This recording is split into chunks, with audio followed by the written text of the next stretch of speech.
مسلمانوں کی اکثریت نمازوں سے غافل ہے۔ اسلام کا دعویٰ ہے، دین کا دعویٰ ہے۔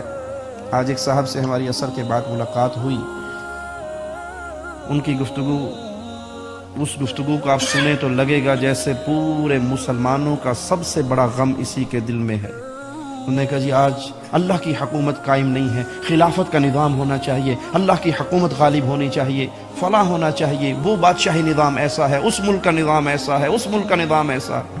میں ان کو سمجھاتا رہا کہ مسلمانوں پہ ضروری ہے کہ وہ اپنی حیثیت کے مطابق اللہ کی شریعت کا پیغام پہنچاتے رہیں۔ اتنے میں عصر کا وقت ہو گیا۔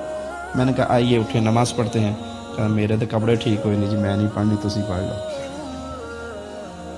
اس کی گفتگو سنیں تو شاید پوری خلافت اسلامیہ کا غم اسی کے دل میں سمایا ہوا ہے۔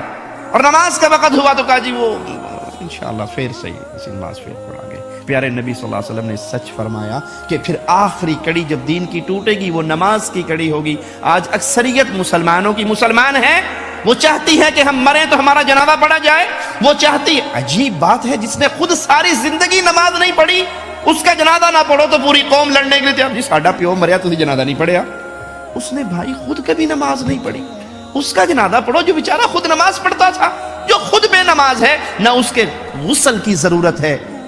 میں دلائل کی بنیاد پہ کہہ رہا ہوں، جذبات کی بنیاد پہ نہیں۔ جو مستقل نماز کا تارک ہے، نہ اس کے لاشے کو غسل دینا چاہیے، نہ اس کی لاش کو کفن دینا چاہیے، نہ اس کی لاش کا جنازہ پڑھنا چاہیے۔ جیسے کہ مردار کو زمین میں پھینک کے مٹی ڈال دیتے ہو، بے نماز کا حق شریعت محمدیہ میں یہ ہے۔ اس کو اس طرح مٹی کے حوالے کر دو جس نے خود کبھی رب کے سامنے سر نہیں جھکایا، اب مرنے کے بعد آپ کہہ رہے ہو اللہم اغفر لہ وارحمہ، اس کو کیا حق ہے کہ اس کا جنازہ ادا کیا جائے؟ پیارے نبی نے فرمایا آخری کڑی جو ٹوٹے گی وہ نماز کی کڑی ہوگی۔